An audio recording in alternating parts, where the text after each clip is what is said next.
Well, this is a theme that came up a lot in our conversation too, how most of my career moves have been through my network. I think it's just stay in touch with and kind of related to the advice of, it's a lot easier to win when everyone around you wants you to win.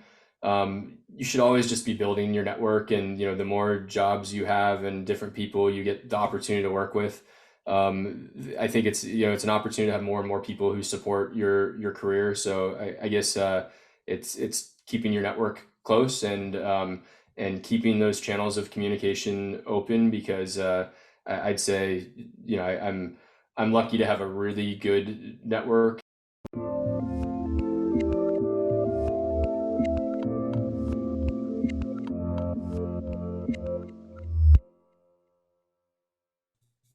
Hey everyone, this is Devin Miller here with another episode of The Inventive Journey. I'm your host, Devin Miller, the serial entrepreneur that's grown several startups into 7 and 8 figure businesses, as well as the founder and CEO of Miller IP Law, where he helps startups and small businesses with their patents and trademarks.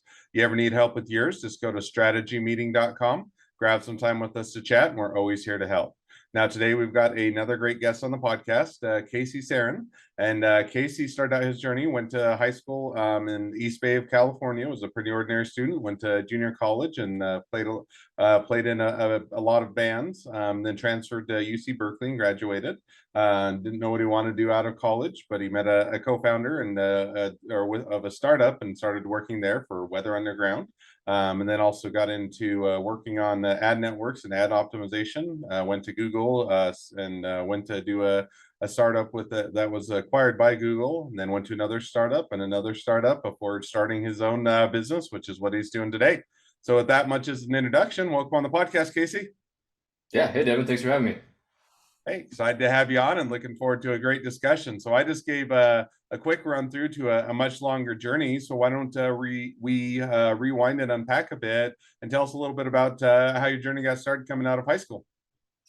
Cool. Yeah, so that's going way back. I graduated high school in 2003. And yeah, like you said, I didn't really know. I didn't have a plan. I knew I wanted to go to college, but didn't know exactly what I wanted to study. Was playing in bands at the time, so decided to stay in the band that I was in. We were doing some touring and stuff, and went to my local community college, where I actually really liked my junior college. Had a great experience, and became a much better student there than I was in high school. And yeah, so I was playing in bands and studying at DVC in the East Bay, and that's where I actually went to a study abroad in Guadalajara, Mexico. So I did one semester there also. Learned Spanish, and made some really good friends who I'm still in touch with. But yeah, so then transferred to UC Berkeley after 2 years at junior college and 1 year international. So I did that, you started out junior college, went international, then went to UC Berkeley. Coming out of college, kind of what was your field of study, or kind of what was your focus? So I was a communications major at UC Berkeley. I've always been into technology and media and stuff. So I gravitated towards media studies. It's also one of the easier majors to get into, truth be told. So yeah, I really liked it. I didn't particularly know what I wanted to do with media studies in terms of a career path or anything. I was more interested in the subject matter and wanted a degree from a good school. No, makes sense. So you go get a degree from a good school. You get or get into the something that suits you and is of interest. And as you said, maybe a bit easier to ease the path along. So now you're coming out of school, and it sounds like you still maybe didn't know exactly what you want to do out of college, but you got connected up with some co-founders of a startup. I think it was Weather Underground, and that's kind of where your journey started after college. Is that right? Yep. Yeah. So I actually met not a co-founder of the company, but some folks on the marketing and engineering team were at UC Berkeley's career fair. I kid you not, it was actually called like the Last Chance Career Fair, because it was like the last career fair before graduation, and so it was for companies and students to last chance figure out what you're doing after school. And I met some folks from the team at Weather Underground. They were based in San Francisco. So I really was excited about learn joining the startup community, and learned a lot from that team. They were very much founder led. Like all the co-founders were very involved in the business, and I got to be so I didn't have a computer science degree from obviously media studies, but at Weather Underground, that's where I did get to work really closely with the engineering team, product team, revenue team, founders, and that's really where I got the. So I don't think I knew that you know I wanted to be an entrepreneur, go into startups until having that experience, and then after working at Weather Underground is when I went to Google. Which I loved working at Google, made a lot of great friends there, but I'd say I probably learned a lot more and got more felt more inspired by the team at Weather Underground. So now, you start out at Underground. You get the startup experience, and even if you didn't know that you want to do a startup, you kind of get maybe bit by that bug a bit. And then from there, as you moved, how did you transition, or what made you decide to switch from the startup to go working more formalistically with on the Google team?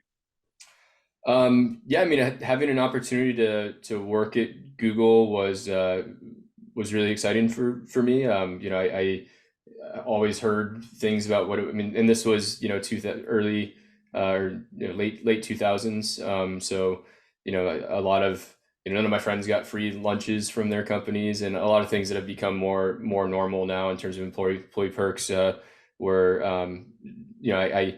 I was really kind of allured by some of that stuff. And so Google was exciting for those reasons more than the actual work I was doing, I'd say. Hmm. So now you get enticed, you go do Google. They have a lot of nice perks, a great atmosphere, certainly a name recognizable company, and gives you some good experience. And then from there, I think if I remember right, you mentioned that you kind of jumped back out and did the startup life again, or worked for another startup after that. And I think eventually they got acquired by Google, but maybe walk us through a little bit of that. Yeah, exactly. So while I was at Google, I worked on AdX and their ad exchange, and the got to be really familiar with our different competitors and different programmatic offerings in the industry. And there was a company called AdMeld that would come up all the time with our partners, and they were doing really cool things with private marketplace and stuff, and pushing the kind of what was possible and programmatic forward. And I'd say innovating faster than Google in a lot of ways. I was really interested in being part of that kind of innovation and pushing the industry forward faster, being at the cutting edge, and saw AdMeld as a great way to kind of build upon everything I learned at Google, but be a little more innovative, and kind of applying my knowledge to building new things. And so went to AdMeld, but AdMeld was acquired by Google about a year later.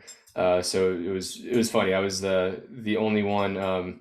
I think I was really excited to get acquired, go back to Google, and it was a really good experience for me.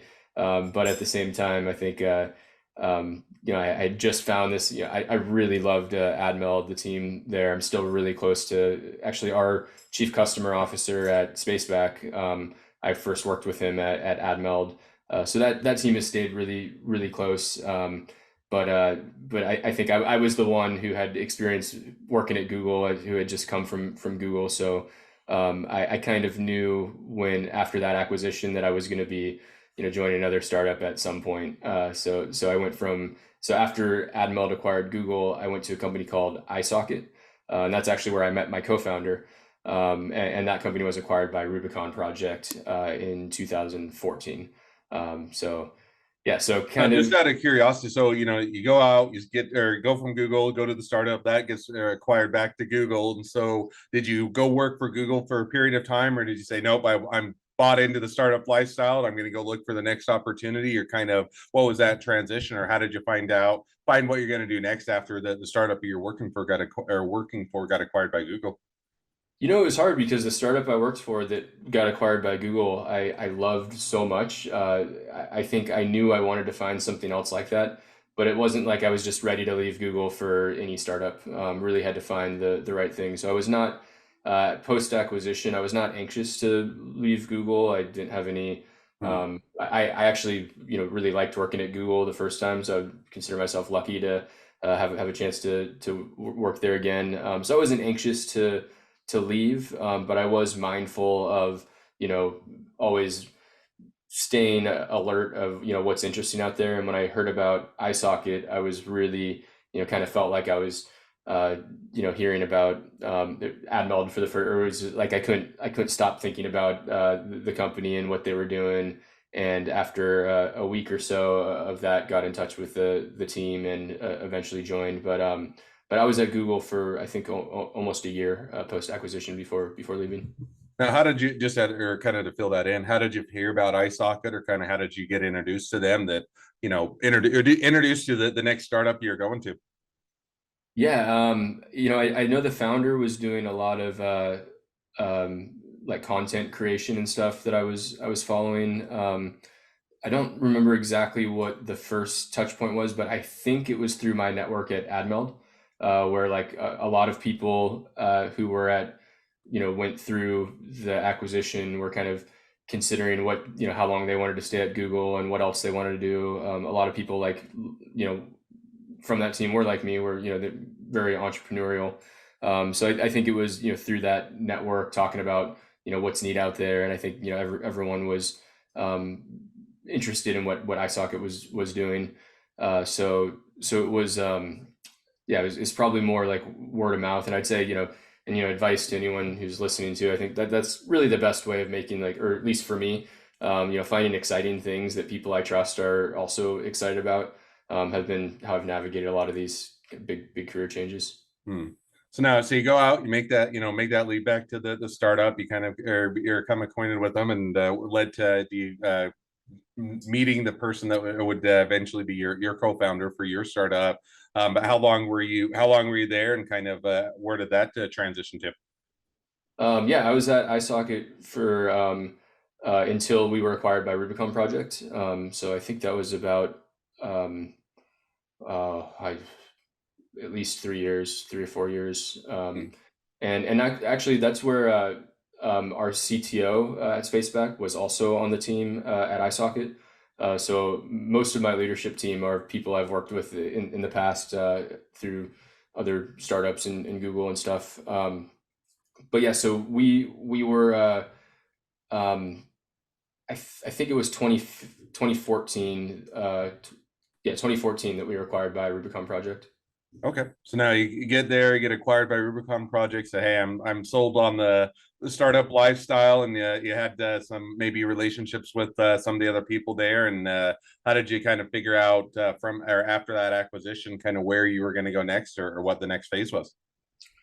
Yeah, that was another one where I wasn't anxious to leave. I really liked being at Rubicon Project. They're called Magnite now.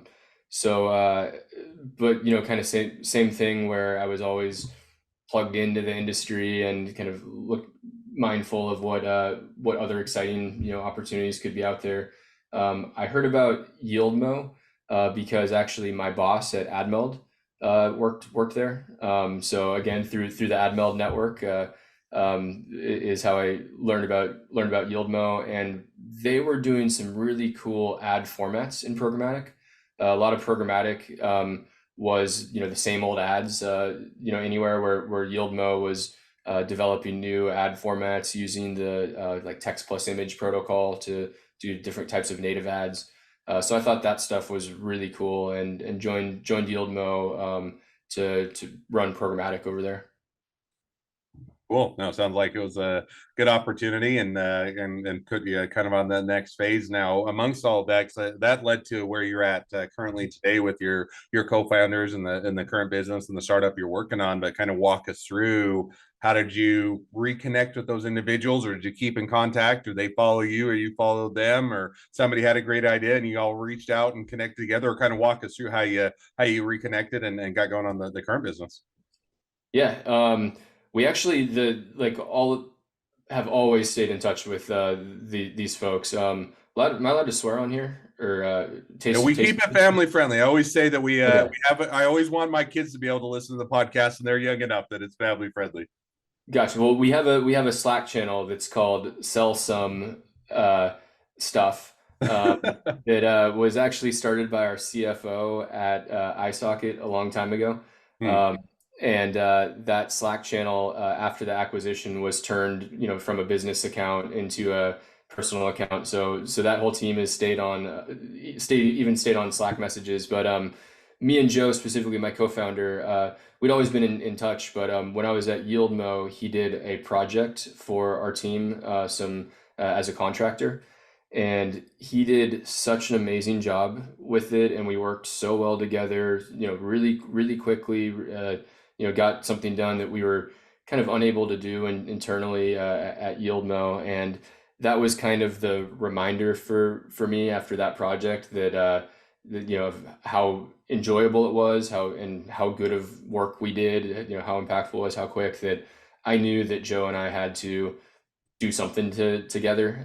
Wasn't sure on what timelines, but after that, Joe and I did talk about, would like to start a company together, and kept on kind of talking about what we would do. Uh, it was really interesting timing too, because Joe and I were kind of for fun, like I was like retargeting him, or he'd be retargeting me with. So whenever Joe would be on another web reading the news or checking the weather, the ad unit that he see might just be me waving to him in the ad. And we were kind of like buying each other's ad space. So that led to us ideating a lot on what's the difference between ads and content. When we were ready to start Space Back together, and even the name Space Back, comes from take your space back, or like how do we take what was ad space and give that space back to people, and what's the difference between ads and content, and how do we kind of play in that gray area. So yeah, Joe and I started the business really with that kind of concept in mind, and then it was in 2017 when Joe was still at Rubicon Project, following the iSocket acquisition, and I was at YieldMo, obviously, and so we left our jobs and started Spaceback full time in 2017. So now, and I think you might have touched on it. If I did it and missed it, my apologies. But so when you guys, you started Spaceback full time 2017, did you get it started on the side? Did you guys kind of work it, or did you say, hey, we're both going to quit our jobs, we like this, we want to do it, we're going to go full bore? Kind of walk us through how you transitioned to get back together and get the business going. Yeah, I think it really was. We're doing this. We quit our jobs, went full in, raised a little bit of money from our network, friends and family, and yeah, kind of started right away. So we were like, talking about starting a business for a while, but I think I don't know what happened, but a bit flipped for us, and it became like, not talking about it anymore. We're actually doing it, and we went full all in, and wrote a patent, and I mean, we were working. It became a full-time job, kind of almost overnight, and I don't think we ever consciously said like this is what we're doing now, but it was like, unspoken. We knew, and then yeah, a few months later, we had incorporated and raised money and had hired a couple employees. Awesome. Well, sounds like it was definitely a great journey and fun to get the band back together, so to speak, and be able to re-engage and do or pursue something you love. And so now you get the business going. 2017 comes around, you jumped forward a little bit, but as you got started, you had a little bit of seed money or friends and family money and your savings and whatnot. When you get into something you enjoy and you have the people you're comfortable with, that the businesses take off and money was raining down from the sky and you had more than you knew what to do with. Was it teetering on the verge of bankruptcy and you didn't know how you'd make the next payroll, or somewhere in between? But walk us through kind of in those early days how things got started and then how they evolved. Sure. Yeah, I'd say it's never been raining so much cash that I don't know what to do with, but luckily we haven't. I mean, I think there was a brief period of time where we didn't pay ourselves when we were first getting off the ground, but very brief. And so we've been cash flow positive since we've started. I think one thing that was really, or that's just really helpful for Spaceback is our business model is based on usage. Like, the more ads we serve, the more revenue we bill for. Hmm. Um, so it's nice to have a model that, we didn't need to, the traditional VC model of getting to, millions of users and then figuring out how to monetize your users wasn't really how we grew. It was more, from our first activity, we're generating revenue.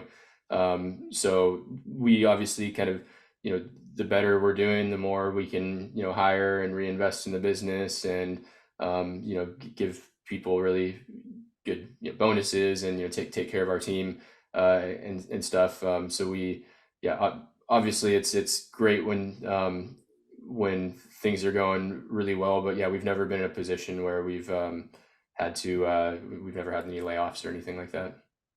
Well, that's definitely a great position to be in, and nice to, even if you have a bit of a lean times, to always be able to get that traction and find that success. So that's awesome. So we'll catch us up now. So where are things at today? And more specifically, if you're to kind of now look and say, okay, we've 2017, so you've been in business for what, coming up on 7, 8 years now. Where do you kind of see the next 6 to 12 months? Kind of where do you see things headed as kind of the next phase of the business?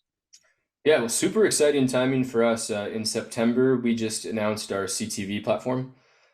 So what our product does is turn social media posts into production ready ads, and a lot of brands have their best content on social media. And if you ask a lot of brands, what are your best performing assets? A lot of times they're creator content or influencer video. So what our system does is turns those social experiences into ads that can run when you're checking the weather, reading the news, watching Hulu or Peacock, or Hmm. so our latest product is turning Instagram Reels and TikToks, like social video posts, into television ads.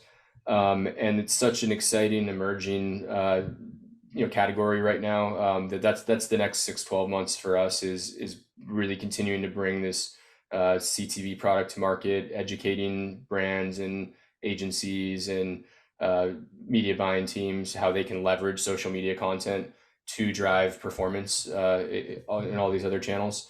So it's kind of similar to what we've always done in that, turning social media content into ads, but being able to do it in video means we can now do it in the living room, in the most important screen in the home, and what, kind of the holy grail of advertising is television dollars.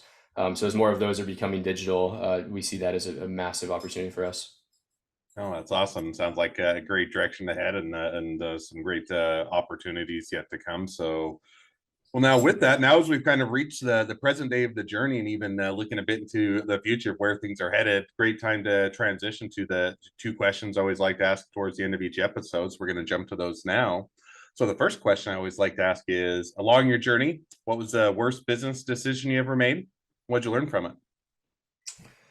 Yeah, I think I've made quite a few bad business decisions in my career. I think the most important thing is that you're learning from them really quickly. I'd say maybe one of the worst business decisions I've made. I think probably is around free trials, or like offering free trials, and thinking it's a good idea to you know show you're easy to work with and want to do business and get people using your product.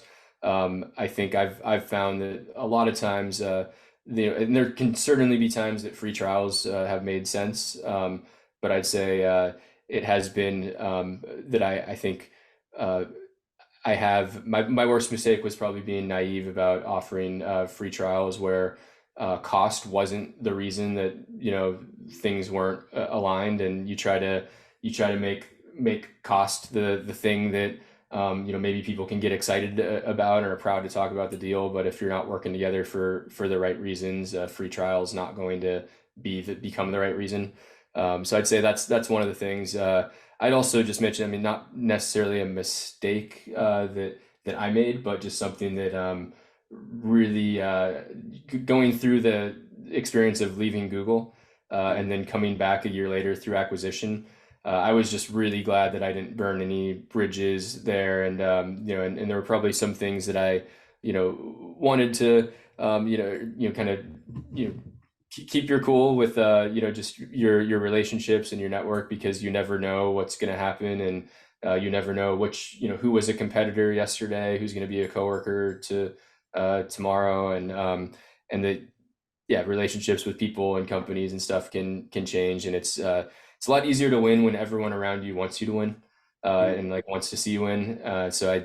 Yeah, not specifically a mistake, but I think there's just yeah, it is important to always make sure that your community wants to see you be successful. No, and I like that, and I like the second. Both of them are great ones. Free trials are always one where it's enticing. People are willing to try it, and yet sometimes you almost get the opposite effect of when you give it to people for free, or they get used to it, then to then transition them to be paying customers or willing to do it. The feedback may not be as good. You may not be able to transition them. You may be giving it away, and yes, there's a place for it, and sometimes it works really well. So I can definitely see that area that would be a good place to learn from and easy to make mistakes. But also like the not burning any bridges. And I think everybody, when you leave a company, you leave a business, you kind of have in your mind that, hey, I'm going to be like on TV, and I'm going to go and I'm going to tell them off, and I'm going to be my righteous indignation, and I'm going to, show them how wrong they were. And yet, more often than not, life circles back around, and you connect with them, and it's a small community a lot of times you work with, and it's always a lot easier to keep the bridges from being burned than having to try and rebuild them. So I like both of those and think that those are both great takeaways. Second question now that I'd like to ask is, so now if you're talking to someone that's just getting into a startup or a small business, what'd be the one piece of advice you give them? Well, this is a theme that came up a lot in our conversation too, how most of my career moves have been through my network. I think it's just stay in touch with like, and kind of related to the advice of, it's a lot easier to win when everyone around you wants you to win. You should always just be building your network, and, the more jobs you have and different people you get the opportunity to work with, I think it's an opportunity to have more and more people who support your career. So I guess it's keeping your network close, and keeping those channels of communication open, because I'd say, I'm lucky to have a really good network, and if I weren't doing Spaceback, and uh, needed to be looking for the next thing, the first place I would go would be, people I've worked with in the past, and I feel like I'd have a lot of people who I trust telling me exciting things about, it's just nice when you can be plugged in to other people's excitement. It Mm. feels less like, a job when people are, passionate about what they do, and following like authentic passion, I think, is a way to, make sure you're going to be around people who, and jobs are always more fun when, I mean, it's I'm my best, when I'm productive and I know what I'm, doing, and I'm excited about what I'm doing. And I think when you get entire teams of people with that same mindset, it's really amazing what you can accomplish. And it's that's done through people. So yeah, just Yeah, no, I like it. close to There's a everyone. lot of great takeaways, and I think one of the things that's easy to neglect, and at least on the short term, is your network. In other words, when you don't have a reason to connect or to reach out or to talk with people, not in a bad way, they just go by the wayside. And yet, a lot of times when you need the network, you or always wish you kept better in touch, and you'd kept that relationship live and going. And it's easy to overlook that when you get busy, but I think definitely worthwhile to continue to invest in it. So I love that as a great takeaway. Yeah, maybe Yep. if anyone is listening, this might inspire them to just text an old coworker and say, "What's up? How you doing?" Or it's pretty easy to keep those lines of communication open. It doesn't have to be a massive effort. It's just yeah, it's just staying in touch with people. Absolutely. No, I think that's a great piece of advice and a great takeaway. So now, as we do wrap up, if people want to reach out to you, they want to be a customer, they want to be a client, they want to be an employee, they want to be an investor, they want to be your next best friend, any or all of the above, what's the best way to reach out to you, contact you, find out more? Yeah, Casey@spaceback.com is my email, and you can find me all over the internet on most of the socials also. Awesome. We'll definitely encourage people to reach out, to support a great business, make a new connection. If nothing else, make a new best friend. So, with that, thank you again, Casey, for coming on the podcast. It's been fun. It's been a pleasure. Now, for all of your listeners are out there, if you have your own journey to share, we'd love to have you on the podcast. Just go to inventiveguest.com, apply to be on the show. A couple more things as listeners, make sure to click share, subscribe, leave us a review. Helps us to reach even more startups and small businesses to help them along their journey to success. And on that note, if along your journey you ever need help with patents or trademarks or anything else with your startup or your small business, just go to strategymeeting.com, grab some time with us to chat, and we're always here to help. Thank you again, Casey, for coming on the podcast, and wish the next leg of your journey even better than the last. Thanks again, Devin. See ya.